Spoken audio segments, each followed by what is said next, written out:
Hello, kumusta my dear brothers and sisters? I hope na nasa mabuti tayong kalagayan ngayon habang ipinagpapatuloy natin ang ating panatuntunan, ang Kunakoy Pari. This time, ang ating topic ay about papacy of Peter, yung Pangulo ni Pedro sa simbahan, mga kaibigan. Bakit ba itinuro ng simbahan na si Pedro talaga ang unang pangulo nito? Kasi ganito yon. In Matthew chapter 16 verse 18 to 19, babasahin natin mga kapatid para ating maintindihan ang konteksto. Ganito yon. Matthew 16 verse 18. At sinasabi ko sa iyo, ikaw Pedro, at sa ibabaw ng batong ito ay itatayo ko ang aking iglesia. Sabi ni Jesus, ikaw Pedro, at sa ibabaw ng batong ito, itatayo ko ang aking iglesia. So, malinaw doon na ang nagtayo ng iglesia ay si Jesus, at doon niya kay Peter itinatayo ang kanyang iglesia. Ibig sabihin, he entrusted Peter his church, mga kapatid. So, sa verse na yun, ibinigay niya kay Peter ang tiwala bilang pangulo ng kanyang iglesia. Kasi sabi niya, I will build my church. Kanyang iglesia ang kanyang itinayo. So, si Peter, sa kanya niya gina-entrust ang kanyang iglesia. Ituloy natin na sa 19, mga kapatid. Verse 19, ibibigay ko sa iyo ang mga susi sa kaharian ng langit. Ang ipagbawal mo sa lupa ay ipagbabawal sa langit. At ang ipahintulot mo sa lupa ay ipahihintulot sa langit. So, anong ibig sabihin nito? Authority. So, dalawa. Ibigay niya kay Peter ang trust bilang unang pangulo ng simbahan, at pangalawa bilang authority ni Peter na kung sino man ang kanyang ipagbabawal dito sa kanyang simbahan, ipagbabawal din sa langit.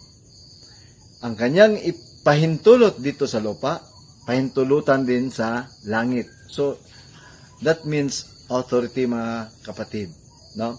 Authority. So, si Peter bilang first pope, first leader sa simbahan, meron siyang authority. And that authority ang nasa simbahan hanggang sa ngayon. May authority talaga ang simbahan. Kaya nga, ang nasabi ko na pag isa kang confessing Christian, you should recognize Peter as your head. Kasi si Jesus naman talaga, hindi mo maniwala, si Jesus na nga ang nagtiwala mismo doon kay Peter. Siya mismo ang may sabi na, Peter, upon this rock, I will build my church. Binigyan niya ng kapangyarihan na kung ano ang iyong ipagbawal, ipagbabawal din sa langit. Kung ano ang iyong ipahintulot, pahintulutan din sa langit. So, may otoridad ang simbahan na yon. Ang office ni Peter, office of the Pope, may otoridad yan. Kaya, yun ang otoridad sa Pope natin ngayon. Pang-ilan ba na Pope si Pope Francis? Ika-number 266 siya na Pope from Peter. Hindi nyo ba alam na may dalawa pang popes na nasa Bible, mabasa ang pangalan? Meron pa, no? Ang pangalawang pope, yung nag-succeed kay Peter, si Saint Linus, nasa Bible din ang kanyang pangalan. Nasa 2 Timothy chapter 2 verse 21, nabanggit ni Saint Paul si Linus. Yan si Linus, isa siya sa 72 disciples na ipinadala ni Jesus. Yung mababasa natin sa Luke chapter 10 verse 1 to 23, nandyan. So, isa si Linus dyan sa pinadala ni Jesus. And siya ang first nga nag-succeed, siya ang nag-succeed kay Peter bilang first pope. So siya ang second pope. Now, ang third pope, wala sa Bible, hindi mabasa yung pangalan niya. Siya si Anakletos. Ang pang-apat na pope, si Pope Clement, siya nandoon din sa Bible ang kanyang pangalan. Mababasa natin sa Philippians 4:3, mga kapatid. Filipos 4:3, nabanggit din ni Saint Paul ang pangalan ni Clement. At si Clement din naman kasama ni Pope Lennos. Hindi pa sila Pope noon. Sila kasama sa 72 disciples na ipinadala ni Jesus noon, na mababasa natin sa Lucas 10 verse 1 to 23. So ganyan mga kapatid. Ganyan ang beauty ng ating history ng ating simbahan. So balik tayo sa first pope, si Peter. Basahin naman natin ang gospel. So babasahin naman natin ang gospel ni John. John chapter 21. Ganito ang pagkasulat. Ang ikatlong pagpapakita ni Jesus. Pagkatapos nito, muling nagpakita si Jesus sa mga alagad niya sa tabi ng lawa ng Tiberias. Ganito ang nangyari. Magkakasama sina Simon Pedro, Tomas na tinatawag na Kambal, Nathaniel na taga Cana sa Galilea, ang mga anak ni Zebedeo at dalawa pang alagad. Sinabi sa kanila ni Simon Pedro, mangingisda ako, sabi ni Pedro. Sabi naman nila, sasama kami. Umalis nga sila at sumakay sa isang bangka. Magdamag silang ng isda, subalit wala silang nahuling isda. Nang mag-uumaga na, tumayo si Jesus sa pampang, ngunit siya hindi nila nakilala. Sinabi niya, mga anak, mayroon ba kayong huli? Wala po, sagot nila. Ihulog ninyo ang lambat sa gawing kanan ng bangka at makahuli kayo, sabi ni Jesus. Inihulog nga nila ang lambat at nang hilahin nila ito, ay hindi nila makaya sa dami ng isda. So, sobrang dami. Tapos, sinabi kay Pedro na alagad na minamahal ni Jesus.